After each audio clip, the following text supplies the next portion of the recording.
नमस्कार, क्रसबिटमा स्वागत छ। म मेनुका श्रेष्ठ। भनिन्छ साहित्यको मार्गदर्शनबाट नै सुसभ्य समाजको परिकल्पना गर्न सकिन्छ। समाजलाई सचेत, अनुशासित बनाउन साहित्यले महत्त्वपूर्ण भूमिका निर्वाह गर्ने भएकै कारण आज समाजको मूल अस्तित्व नै साहित्य मानिन्छ। तर पछिल्लो समय आजको साहित्य खासै नोटिस नभएको हो कि भन्ने भान हुन्छ। के आज भोलिका साहित्यमा समाज भेटिन्छ? अझ समाज परिवारभित्रै बढ्दै गएको बेमेलको द्वन्द्वले देशको स्वाभिमान नै धरापमा पर्दै गएको अर्थ्याइन्छ। यसमा साहित्यकार र समाजका सचेत वर्गको भूमिका के? यसै विषयमा कुराकानी गर्नका लागि अमेरिकामा बसेर साहित्य रचनामा आफ्नो कलम चलाइरहनु भएकी साहित्यकार तथा समाजसेवी कमला प्रसाई आज हामीसँग हुनुहुन्छ। स्वागत छ म्याम। हजुर नमस्कार। यहाँहरूलाई पनि मेरो नमन छ। यसरी यस कार्यक्रममा ल्याएर केही मेरा कुराहरू सुन्ने मौका दिनुभएकोमा हजुरहरू सम्पूर्ण टिममा हार्दिक नमन गर्दछु। तपाईँले यो साहित्य र समाजभित्रको सम्बन्धलाई कसरी अर्थ्याउनुहुन्छ एउटा साहित्यकारको हिसाबले? साहित्य र समाज, अब त्यही समाजभित्रकै घटनाहरूलाई साहित्यमा समेट्ने हो। साहित्य भनेको साहित्यलाई म चाहिँ एउटा ऐनाको रूपमा लिन्छु अनि समाजमा भएका घटनाहरूलाई सङ्कलन गरेर भनौँ या मनमा लागेका कुराहरूलाई सङ्कलन गरेर लेखिने कुरा चाहिँ एउटा साहित्यभित्र पर्छ र समाज र साहित्यको एउटा आफ्नै परिभाषा छ। म चाहिँ त्यसरी लिन्छु। जस्तो आजको साहित्य खासै नोटिस भएको पाइँदैन। आज भोलिका साहित्यमा समाज भेटिन्छ त? भेटिन्छ। आज भोलिको साहित्यमा समाज किन नभेटिने र अब साहित्य त अब खासै नोटिस नभएको हो कि जस्तो लाग्छ कि त्यस्तो टाइपको भानहरू हुन्छ? हो, पहिलाको जस्तो अब अहिले हुन त समाज परिवर्तनको एकदम दौडानमा छ। अब साहित्य भनेको चाहिँ एउटा कस्तो भने अनुशासनभित्र पनि बाँधिएर चाहिँ गरिनुपर्ने एउटा साहित्यले त एउटा सिङ्गो समाजलाई चेन्ज गर्ने कुरा हो नि त। अनि एउटा कविताले त समाज चेन्ज हुन्छ, राष्ट्र चेन्ज हुन्छ भन्ने एउटा शक्तिशाली हुन्छ। एउटा कविताले त त्यस्तो समाज चेन्ज गर्न सक्छ भने अब समाज चेन्ज नहुने भन्ने कुरा छैन। तर कस्तो भने साहित्यमा पनि अहिले विकृतिहरू केही आएको हो कि त्यस्ता कुराहरू पनि देखिएको छ। साहित्य भन्ने बित्तिकै अब यस्तो हुनु पर्यो, मैले चाहिँ यस्तो खालको साहित्य क्रिएट गर्छु जो मेरो परिवारको बिचमा भन्न मिल्ने, साथीभाइको बिचमा भन्न मिल्ने, अब समाजलाई चाहिँ एउटा पोजिटिभ रूपमा अगाडि बढाउने खालका मेरा साहित्यिक सिर्जनाहरू हुन्छन्। अनि जो समाजलाई नै चाहिँ अलिकति उशृङ्खल तरिकाले चेन्ज गर्ने खालको साहित्य चाहिँ मलाई पनि त्यति मन पर्दैन र आजभोलि यस्ता कुराहरू पनि देखिन थालेका छन्। म यसलाई चाहिँ अलिकति परिवर्तनै गर्नुपर्छ, यसलाई चाहिँ एउटा अनुशासनभित्र नै लानुपर्छ भन्ने उसमा जान्छु। जस्तो साहित्यले समाज बदल्छ भन्छन्, यसलाई तपाईँले एउटा साहित्यकारको हिसाबले कसरी लिनुभएको छ र समाजले साहित्यलाई कसरी ग्रहण गरिरहेको छ? आजको दिनमा कस्तो पाउनुहुन्छ तपाईँ? साहित्यले साँच्चै नै समाजलाई परिवर्तन गर्छ हो। त्यो एकदमै धेरै घटनाहरू विश्वमा देखिएका छन्। जस्तो सेक्सपियरको कुरा, निकोलाई आस्ट्रोभस्कीको कुरा, मैले धेरै म्याक्सिम गोर्कीका कुराहरू भए, विश्वलाई परिवर्तन गर्ने कुरा त्यो साँच्ची नै हो। तर अब यसलाई हेर्ने दृष्टिकोण समाजका मान्छेहरूले, समाजका ठुला बडाहरूले होइन, अब यसलाई चाहिँ हेर्ने दृष्टिकोण पनि त्यस्तै किसिमको हुनुपर्छ। दर्शकहरूले पनि हेर्ने दृष्टिकोण त्यस्तै किसिमको हुनुपर्छ। अनि साहित्यले त साँच्चीकै समाजलाई परिवर्तन गर्न सक्छ। मैले अघि नै भनिसकेँ नि, एउटा दरो कविताले, एउटा कविताले संसार परिवर्तन गर्न सक्छ, समाज परिवर्तन गर्न सक्छ। त्यस्ता खालका शक्तिशाली कविताहरूले चाहिँ विश्वलाई चेन्ज गरेका धेरै कुरा, इतिहासहरू छन्। त्यसले गर्दाखेरि समाज परिवर्तन गर्नमा साहित्यकारहरूको एकदमै ठुलो हात हुन्छ, लेखकहरूको ठुलो हात हुन्छ। जस्तो साहित्यकारले समाजमा भएको कुरीति, विसङ्गति विरुद्ध, अत्याचार अन्यायका विरुद्ध कलम चलाउँछ भन्छन्, तर पछिल्लो समय समाजले खासै त्यस्तो खालके रचना पाएको त देखिँदैन नि, त्यस्तो खालका गुनासोहरू पनि आउँछन्। हजुर, होइन, त्यो अब पुरानो साहित्यकारहरू जति नेपालमा त्यो जस्तो देवकोटाको कविताहरूले पनि समाजलाई परिवर्तन गरेको छ। म चाहिँ महाकविलाई धेरै मान्छु।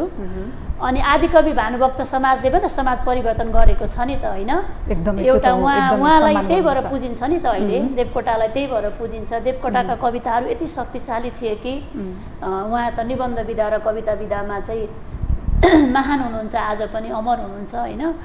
अनि त्यस्ता खालका कृतिहरू जसले लेख्नु भएको छ त्यसले समाजलाई केही रूपमा परिवर्तन पनि गरेको छ।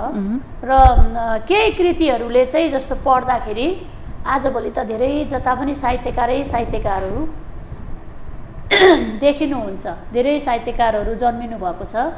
तर मान्छेहरूले त्यो उहाँहरूले लेखेका कुराहरूलाई छानेर पढ्ने पनि त एउटा परिपाटी छ नि त। कुन कुराले समाजलाई मार्गदर्शन दिन्छ, कुन कुराले समाजलाई परिवर्तन गर्छ, ती कुराहरू चाहिँ श्रोताहरू, पाठकहरूले छानेर पढ्न सक्नुहुन्छ। र हजुर, जस्तो अहिले जन्मिरहनुभएका साहित्यकारहरू चाहिँ खासै नोटिस नभएका हुन्, के कारणले जस्तो लाग्छ तपाईँलाई? मैले फेरि प्रश्न हजुरले मलाई एकपल्ट दोहोऱ्याइदिनु त। जस्तो अहिले जन्मिएका साहित्यकारहरू जो अहिले कलम चलाइरहनु भएको छ तर खासै नोटिसमा हुनुहुन्न कि, यो चाहिँ के कारणले होला जस्तो लाग्छ तपाईँलाई? त्यो चाहिँ कस्तो भने अलिकति रचना नै त्यही खालको, त्यही ढङ्गको भएर समाजले नरुचाउने खालको भएर हो, या के कारणले जस्तो लाग्छ? होइन, मलाई चाहिँ कस्तो लाग्छ भने अहिले अलिकति साहित्यकारहरूलाई पनि एउटा निराशाको स्थिति छ। किनभने जति बेला साहित्यकारहरू, कलाकारहरूको देशमा ठुलो इज्जत पनि थियो एक समय। जति बेला म भन्छु है यो कुराहरू हजुरहरूलाई, म त कुनै त्यस्तो वादी मान्छे भन्दा पनि म राष्ट्रप्रेमी मान्छे हुँ, देशलाई माया गर्ने, एउटा राष्ट्रलाई माया गर्ने मान्छे हुँ। म अमेरिकामै भए पनि मेरो मन नेपालमा हुन्छ हरेक दिन। त्यसले गर्दाखेरि जति बेला राजाहरूको पालामा, एउटा राजा वीरेन्द्रहरूको पालामा, राजाहरूको पालामा जसरी साहित्यकार, कलाकारहरूको एउटा इज्जत थियो नि, आज त्यो चाहिँ मैले देखेको छुइनँ।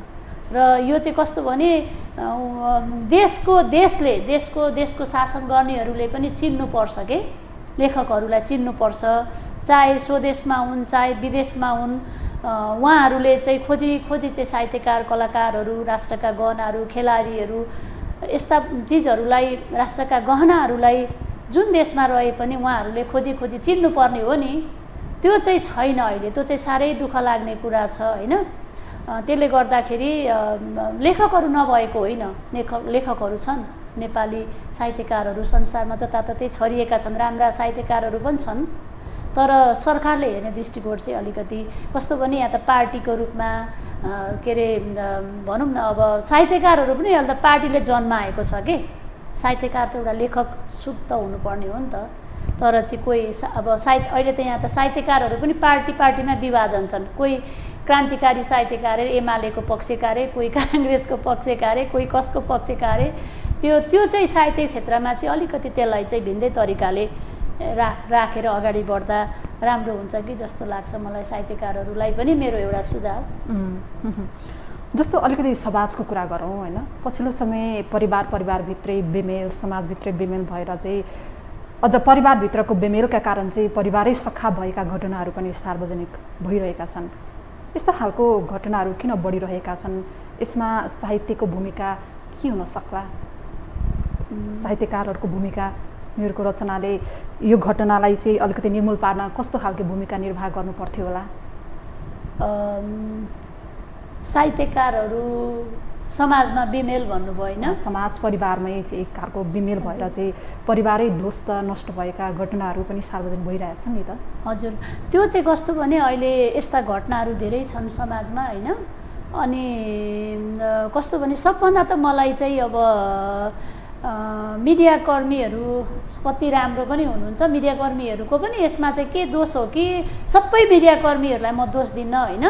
समाजमा हिजो आज कस्तो भने सत्य तथ्य घटनाहरू भन्दा पनि कति कुराहरू चाहिँ कल्पना गरेर नि त्यसरी बनाइएका कुराहरू पनि छन् क्या।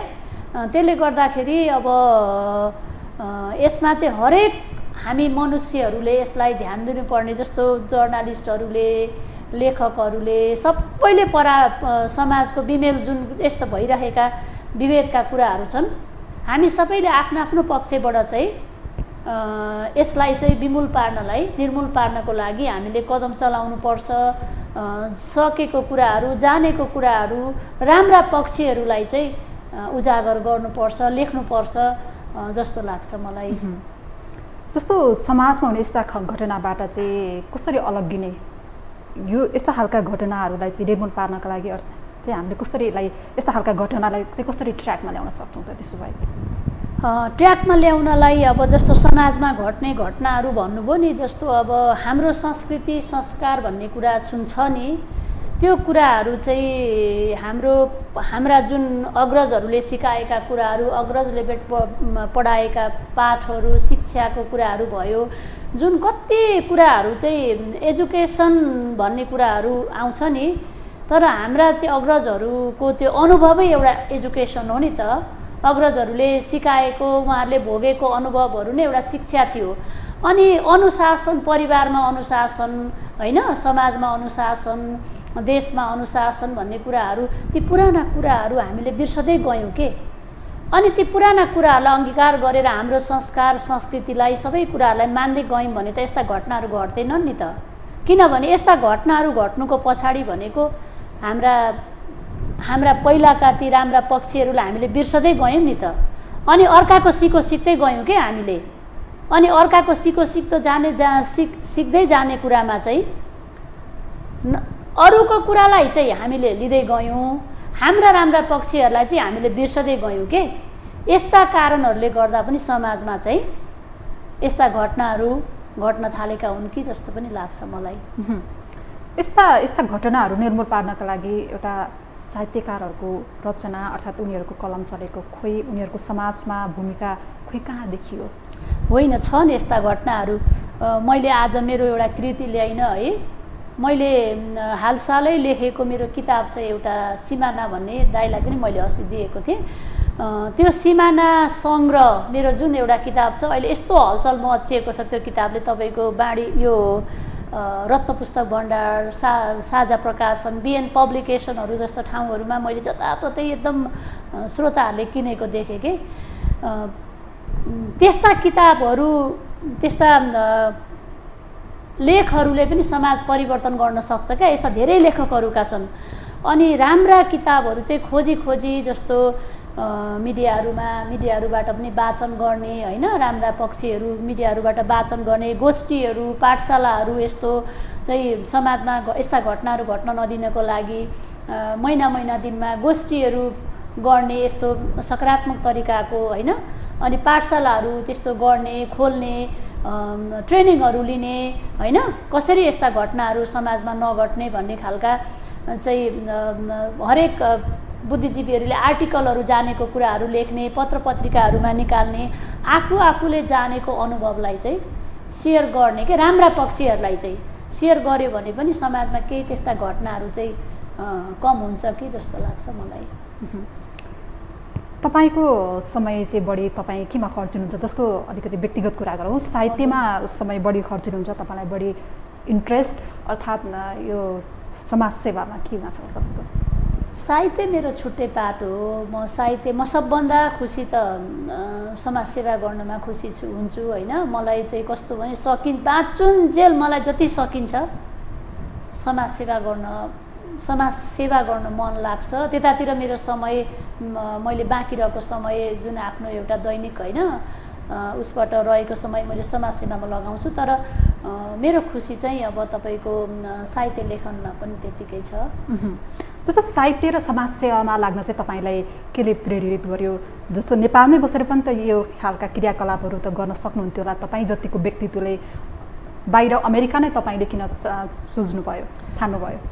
म त नेपालदेखि नै एकदम 10 वर्षको उमेरदेखि नै कलम चलाउँथेँ। मेरो त्यो कविताहरू पनि निक्लेका छन् मेरा कृतिहरूमा। 10 वर्षको उमेरदेखि नै म कविता लेख्थेँ। अनि म नेपालदेखि नै म एउटा लेख्ने मान्छे हुँ र मेरा कृतिहरू नेपालमै हुँदा पनि प्रकाशित बाहिर आइसकेका थिए। जस्तो म्युजिक भिडियोहरू भयो, नाटकदेखि लिएर विभिन्न पत्र पत्रिकाहरूमा होइन, नेपाल टेलिभिजनमा यस्ता धेरै मेरा आफ्ना यस्ता रचनाहरू पहिले निस्किसकेका थिए। मैले राष्ट्रिय पुरस्कारहरू पनि त्यतिखेरैदेखि पाइरहेको थिएँ पहिलेदेखि होइन। म यहीँ स्थापित साहित्यकार हुँ, म स्थापित गीतकार हुँ। मेरा गीत रचनाहरू नेपालका ख्यातिप्राप्त कलाकारहरू रामकृष्ण ढकाल, एम बराल, लोचन भट्टराई, सपनाश्री, रामा मण्डलहरू जस्तो गायक गायिकाहरूले नेपालमै पनि आजभन्दा 30 वर्ष अगाडि गाइसक्नु भएको हो। म त्यसैलाई अमेरिकामा गएर चाहिँ मैले निरन्तरता दिँदै गएको हो। जस्तो तपाईँ जतिको सचेत वर्ग त नेपालका लागि चाहिएको छ, यो समुदायको लागि चाहिएको छ, तर अमेरिका जानुभयो। आफ्नो भविष्य नेपालमा नदेखेर, अर्थात् यो नेपालको हरेक परिपाटीलाई निहाल्नु भएर आफ्नो भविष्य यहाँ छैन है भनेर तपाईँ पनि अमेरिका नै भास्न लाग्नुभयो कि के हो? होइन, अवश्य होइन। त्यो म जति नेपालमा हुँदा मैले गर्न सक्थेँ नि, सायद म एउटा स्कुलको शिक्षिका थिएँ, म एउटा सरकारी स्कुलको टिचर। मैले 10 क्लाससम्म मैले पढाएँ, 14 वर्ष मैले पढाएँ होइन। म शिक्षण पेसामा थिएँ। मैले एउटा नेपालमा हुँदाखेरि मेरो एउटा शिक्षण पेसाको 50,000 40,000को जति बेला मैले काम गर्थेँ त्यतिखेर त मेरो 17,000 तलब थियो होइन। मैले त्यो 17,000 तलबले सायद नेपालमा यत्रो समाजसेवा गर्न सक्दिनँ थियो होला नि त। सायद अहिले म जुन कमला प्रसाई छु, म नेपालमै भएको भए मलाई कसैले त्यसरी होइन चिन्न पनि यति जे चिन्नुहुन्थ्यो होला, तर यसरी चिन्नुहुन्न थियो होला जो आज म तपाईँको सामु छु। मैले लेखेको मेरो आफ्नो मैले गरेको अमेरिकामा बसेर गरेको कामले गर्दाखेरि सायद तपाईँहरूले मलाई यहाँ बोलाउनु भएको होला होइन। मैले त्यही बसे पनि, प्रवासको भूमिमा बसे पनि मैले देशलाई शिरमा राखेर हिँडेकी छु, नेपाली माटोलाई शिरमा राखेर बोकेर हिँडेकी छु। आफ्नो भाषा कल्चरलाई मैले शिरमा राखेर मनमुटुमा राखेर हिँडेकी छु। त्यहाँ गए पनि मैले आफ्नो भाषा, संस्कृति, साहित्य हरेक कुराहरूलाई लिएर हिँडेकी छु। त्यहाँको भूमिमा मैले छरेकी छु। त्यही कारणले पनि मलाई सायद अमेरिकाको गभर्मेन्टले दुईचोटि राष्ट्रिय स्तरको पुरस्कार पनि दिएको थियो। सायद त्यो नेपालकै लागि मैले गरेकी थिएँ होला। विदेशी भूमिमा चाहिँ तपाईँले अमेरिकामा चाहिँ नेपाली साहित्यको संरक्षण कसरी गरिरहनु भएको छ? अर्थात् तपाईँ जस्ता साहित्यकारहरूले चाहिँ कसरी नेपाली साहित्यको संरक्षण विदेशी भूमिमा कसरी गर्ने? त्यहाँनेरि चाहिँ अब धेरै नेपालीहरू हुनुहुन्छ। नेपालको माया भन्ने कुरा देशमा भन्दा विदेशमा हुँदा बढी हुँदो रहेछ भन्ने कुरा मैले भोगेको अनुभव। र म जस्तै हरेक नेपालीहरूले विदेशी भूमिमा बसेपछि चाहिँ नेपाललाई उहाँहरूले एउटा जुन रूपमा हेर्नुहुन्छ सायद मैले हेर्ने पनि त्यही होला होइन। विदेशी भूमिमा चाहिँ बसेर पनि जस्तो अब त्यहाँ हामीले चाहिँ नेपालको भाषा साहित्यलाई संरक्षण गर्नका लागि अर्गनाइजेसनहरू खोलेका छौँ होइन। मैले पनि आफैले पनि एउटा मेरो पहलमा एउटा अर्गनाइजेसन खोलेकी छु, एनएनजे इन्टरटेनमेन्ट इन्क, एनवाई इन्क भन्ने होइन। यसले चाहिँ नेपाली भाषा साहित्यलाई संरक्षण गर्नको लागि 2005देखि खोलेको हो। त्यस्तै गरेर एनआरएनले पनि त्यसरी भाषा साहित्यलाई अगाडि बढाउनको लागि त्यो संस्थाले पनि पहल गरिरहेको छ। अनि अन्तर्राष्ट्रिय नेपाली साहित्य समाज भन्ने संस्था जसमा म आबद्ध छु त्यो संस्थाले पनि गरिरहेको छ। अनि हामीले चाहिँ विद्यालयहरू त्यहाँ पाठशालाहरू खोलेका छौँ, नेपाली मूलका बच्चाहरूलाई नेपाली भाषा सिकाउने भन्ने किसिमले पाठशालाहरू खोलिएका छन् होइन। नेपाली स्कुलहरू छन् र यस्ता विभिन्न माध्यमबाट अनि हामीले चाहिँ नेपाली भाषा साहित्यलाई चाहिँ जगेर्ना गरिरहेका छौँ। जस्तो अमेरिकामा नेपाली साहित्यलाई हेर्ने दृष्टिकोण तपाईँले कस्तो पाउनुभयो? किनभने तपाईँ त लामो समयदेखि त्यहाँ बसोबास गरिरहनु भएको छ, कस्तो पाउनुभयो तपाईँले? अमेरिकामा अब नेपाली साहित्यलाई त त्यहाँ मैले विदेशीहरूले धेरै इज्जत गरेको देखेकी छु। नेपालीहरूले बरु यहाँबाट गएका धेरै नेपालीहरूले आफ्नो भाषा कल्चर संस्कृति कतिले त बरु बिर्सिँदै गएको देखिरहेछु। तर विदेशीहरूले हाम्रो भाषा साहित्यलाई मन पराएकै देखेको छु मैले त एकदमै।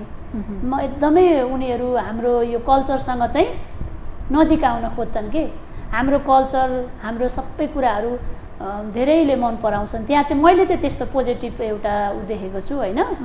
अनि भनेपछि नेपालीहरूले चाहिँ त्यहाँ गएर बसेका नेपालीहरूले चाहिँ अलिकति यो नेपाली साहित्यलाई चाहिँ बिर्सिँदै गएको पाउनुभयो, अझ विदेशीले रुचाएको र नेपालीले चाहिँ झन् बिर्सँदै गएको। हो त्यस्तो पनि देखेको छु मैले, किनभने धेरै कार्यक्रमहरूमा चाहिँ अब हुन्छ नि एउटा भाषा साहित्यप्रतिको प्रेम भएको मान्छेहरूले त त्यतातिर बढी रुचि राखेर आउनुपर्ने हो नि त।